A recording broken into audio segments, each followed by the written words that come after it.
નમસ્કાર, આપ જોઈ રહ્યા છો જનઅધિકાર ન્યૂઝ। હું છું હિતેશ। સમાચાર શરૂ કરતા પહેલા એક નજર મુખ્ય સમાચારો પર। સ્પેશિયલ 26 વાળી કરતા બે ઝડપાયા, અંકલેશ્વર પોલીસે કરી ધરપકડ।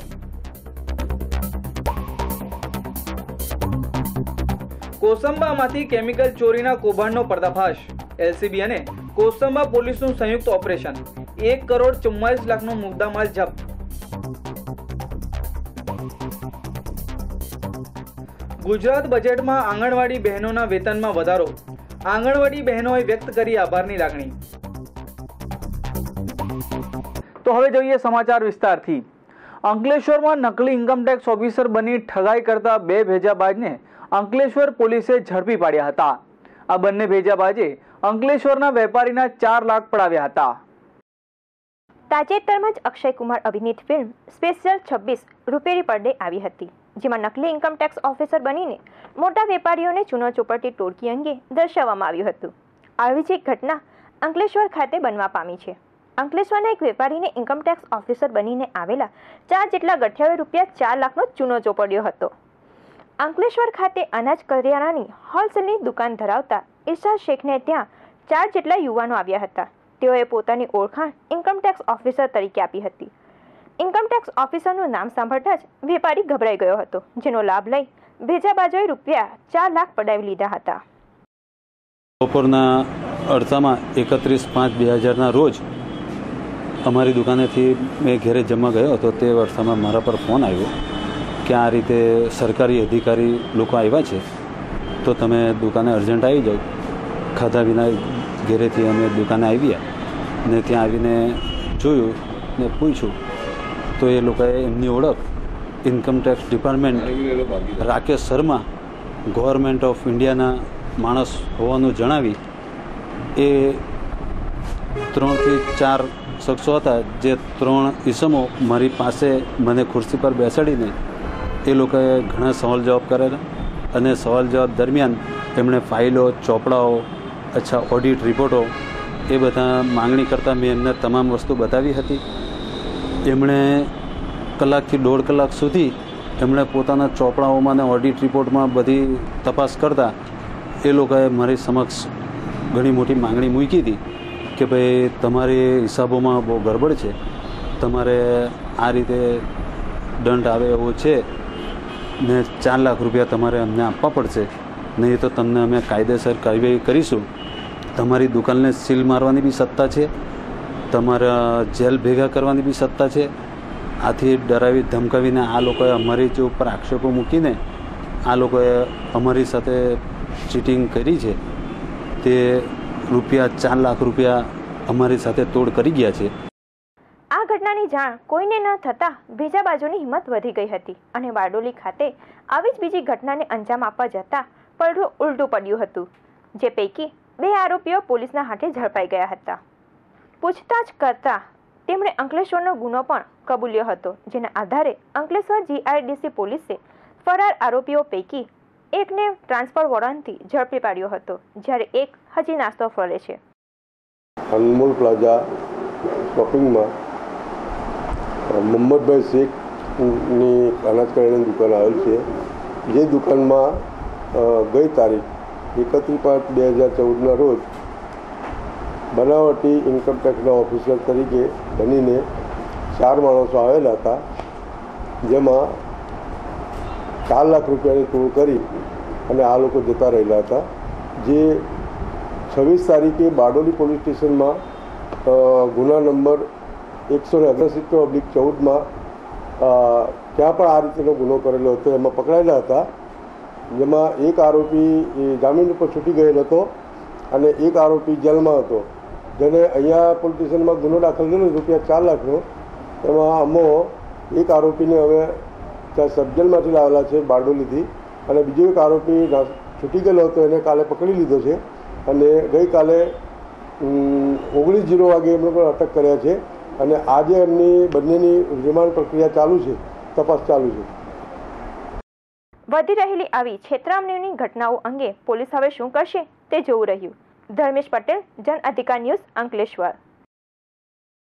યાનમાં વપરાતા પીટી પાવડરને સસ્તા ભાવે વેચવાના કૌભાંડનો પોલીસે પર્દાફાશ કર્યો છે. એલસીબી અને કોસંબા પોલીસના સંયુક્ત ઓપરેશનમાં 4,44,00,000ના મુદ્દામાલ સાથે 5 આરોપીની ધરપકડ કરાઈ છે. ધ્યાનથી જુઓ આ 5 શખ્સને જેઓ કેમિકલ ચોરીમાં પોલીસના હાથે પકડાયા છે. નેશનલ હાઈવે નંબર 8 પર નંદાવ પાટિયા પાસેની ગ્રીન પ્લાઝા હોટેલમાં એલસીબી અને કોસંબા પોલીસે સંયુક્ત રીતે રેડ પાડી હતી, જેમાં પોલીસને પીટી પાવડર ભરેલા 3 ટેન્કર મળી આવ્યા હતા. ચોરીનો આ માલ હોટેલમાં રખાતો હતો. આ 5 શખ્સો પાવડરને ખૂબ સસ્તામાં વેચી રોકડી કરવાનું કામ કરતા હતા. પોલીસના ઓપરેશનમાં તેઓ આ બાદ ઝડપાઈ ગયા હતા. પોલીસે 1,44,00,000નો મુદ્દામાલ કબજે કરીને 5 આરોપીઓ વિરુદ્ધ ગુનો નોંધી તપાસ શરૂ કરી છે. નેશનલ હાઈવે નંબર 8 પાસે રોડ ઉપર નંદાવ પાટિયા નજીક ગ્રીન પ્લાઝા હોટલ આવે છે. ત્યાં અમોને તથા એલસીબીને મળેલ બાતમી આધારે ત્યાં જગ્યા પર સંયુક્ત રેડ કરતા એ સ્થળ ઉપરથી કુલ 3 ટેન્કરો મળી આવેલી. તે 3 ટેન્કરોના ડ્રાઈવર ક્લીનરો મળીને સ્થળ ઉપરમાં રમેશ પહેલવાન નામનો ઈસમ પાવડર કરાવી અને હોટલના રૂમમાં માલ મૂકતો હતો અને આ લોકો હજીરાથી ભરીને ભરૂચ ખાતે દહેજ ખાતે માલ ઠલવવાનો હતો અને તે પીટીએ પાવડર જે યાનમાં વપરાય છે તે કિંમતી છે. એ કિલો દીઠ 25 રૂપિયા લેખે સસ્તામાં વેચી મારી અને આ કૌભાંડ ઝડપી પાડવામાં આવે છે. આ લોકો પોતાના ફાયદા માટે સસ્તામાં વેચી અને કૌભાંડ આચરેલું છે. એમાં સ્થળ ઉપરથી 3 ડ્રાઈવરોની ટેન્કર ડ્રાઈવરની તથા હોટલના સંચાલક છે તેની તથા જે માલ રાખનાર છે તે ઈસમની તથા એક આ લલિત નામનો ઈસમ છે તે ભાગી ગયેલો છે અને આ લોકોની બીજા તપાસ ચાલુ છે અને આ ગુનામાં અન્ય કોણ સંડોવાયેલ છે તે તમામ મુદ્દાઓએ ગુનો નોંધી તપાસ હાથ ધરવામાં આવે છે.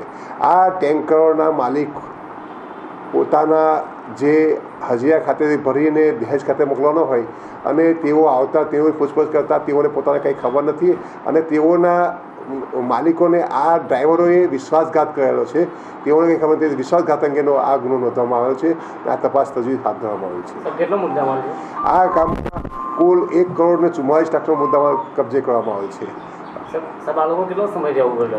હાલમાં તો કંઈ ખબર પડતી નથી, પણ એ લોકોનું કહેવું છે કે 2-3 દિવસ થયા અમે ધંધો કરીએ છીએ. અગાઉ પણ આ શખ્સો દ્વારા કેમિકલ ચોરી થઈ છે કે કેમ તથા આ હોટલમાં ક્યારથી ચોરીનો માલ રાખવામાં આવતો હતો વગેરે બાબતે પોલીસે તપાસના ચક્રો ગતિમાન કરી દીધા છે. જન અધિકાર ન્યૂઝ માટે કોસંબાથી પ્રકાશ સાળુકે સાથે નિર્મલ પટેલનો રિપોર્ટ. ગુજરાત સરકારે બજેટમાં આંગણવાડી બહેનોના વેતનમાં વધારો કરાતા ભરૂચ આંગણવાડીમાં ગુજરાત પ્રદેશ પ્રમુખ નીરુબેન આહિરની અધ્યક્ષતામાં ગુલાલની છોડો સાથે ફટાકડા ફોડી આનંદોત્સવ યોજાયો હતો. આંગણવાડી બહેનોએ રાજ્યના મહિલા મુખ્યમંત્રી અને નાણામંત્રી પ્રત્યેની લાગણી વ્યક્ત કરી હતી. આગામી કેન્દ્રીય બજેટમાં પણ તેઓની રજૂઆત ધ્યાને લેવાશે તેવી આશા વ્યક્ત કરી હતી.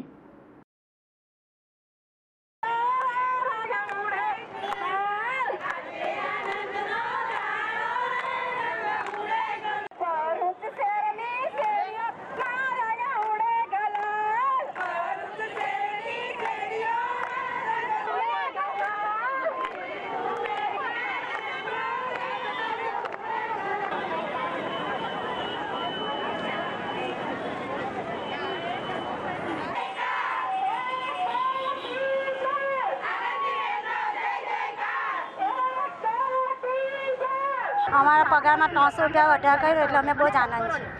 તમને કેવું લાગે છે 300? અમને દુઃખ તો થાય જ છે. ટાઈમ પ્રમાણે અમને બહુ દુઃખ થાય છે. આજે અમારે 6 કલાક આંગણવાડી પર 9 થી 3 વાગ્યા પગાર તમારો વધાર્યો છે તે બાબતમાં તમારું શું કહેવું? અમારે એમ ખુશ છે પણ એમ અમને દુઃખ પણ થાય છે. કઈ બાબતનું દુઃખ થાય? કે આજે અમારે ટાઈમનું સેટ કરો. આજે 9 થી 3 વાગ્યા સુધી અમારે ત્યાં રોકાવાનું. ટટના ચચા નાસ્તા બનાવવાના. આજે અમને 80 રૂપિયા રોજ પણ નથી પડતો, એટલે એ વાતનું પણ અમને બહુ દુઃખ છે. પણ હવે તો તમને 300 રૂપિયા તો પણ અમારે 80 રૂપિયા રોજ નહીં પડે. તમને આનંદ છે કે એનું દુઃખ છે? આનંદ તો ખરો જ, પણ મનમાં પણ દુઃખ તો થાય ને. ભારત માતા કી ભારત માતા કી. આજે ગુજરાત રાજ્ય જે બજેટ બહાર પાડ્યું છે, માનનીય સૌરભભાઈ પટેલ અને મહિલા મુખ્યમંત્રી શ્રી આનંદીબેન પટેલ, કે જેઓએ આંગણવાડી વર્કર અને હેલ્પરને ખાસ કરીને ધ્યાનમાં રાખીને એમનો પગાર વધારો માસિક વર્કરનો 500 રૂપિયા અને હેલ્પરને 300 રૂપિયા જાહેર કરેલો છે. એના અનુસંધાને ગુજરાતની તમામ આંગણવાડી વર્કર અને હેલ્પરોની અંદર ખૂબ આનંદનું મોજું ફરી વળ્યું છે. એમની ખુશી ન સમાતા આજના દિન રૂપે અમે એક ગુલાલ ઉડાડી ફટાકડા ફોડી ખુશી વ્યક્ત કરવાનો આનંદનો એક દિવસ પ્રાપ્ત કરેલો છે. આગામી દિવસોમાં પણ કેન્દ્ર સરકારનું પણ બજેટ બહાર પડવાનું છે, ત્યારે અમે ગયા મહિને માનનીય મંત્રી શ્રી મેનકા ગાંધીને મળ્યા હતા અને એમને પણ ખૂબ સારી રીતે અમારી સાથે વાતચીત કરી છે, સંતોષકારક જવાબ આપવાનું નક્કી કરેલું છે. ત્યારે આવનાર સમયમાં પણ અમને એમના તરફથી પણ ખાતરી આપેલી છે. અને આજનો જે પ્રસંગ છે ગુજરાત રાજ્ય પ્રતિ છે કે જેઓએ અમારી લાગણીને માન આપીને પગાર વધારો કરેલો છે, તો એક આનંદ, ઉત્સાહ, ગરબા, ભજન કરીને અમે અમારો આનંદ વ્યક્ત કરીશું. અંકલેશ્વર રેલવે સ્ટેશન પાસે ગુરુવારની રાત્રે ગુડ્સ ટ્રેન પાટા પરથી ઉતરી ગઈ હતી. ટ્રેનના 4 ડબ્બા પાટા પરથી ઉતરી જતા ઇલેક્ટ્રિક પુલને નુકસાન થયું હતું, જેના કારણે અમદાવાદથી મુંબઈ જતી ટ્રેનોને 4 કલાક માટે રોકી દેવાઈ હતી. કામ પૂરું થતાં ફરી ટ્રેન વ્યવહાર શરૂ થયો હતો. ગુડ્સ ટ્રેન અમદાવાદથી મુંબઈ તરફ જતી હતી.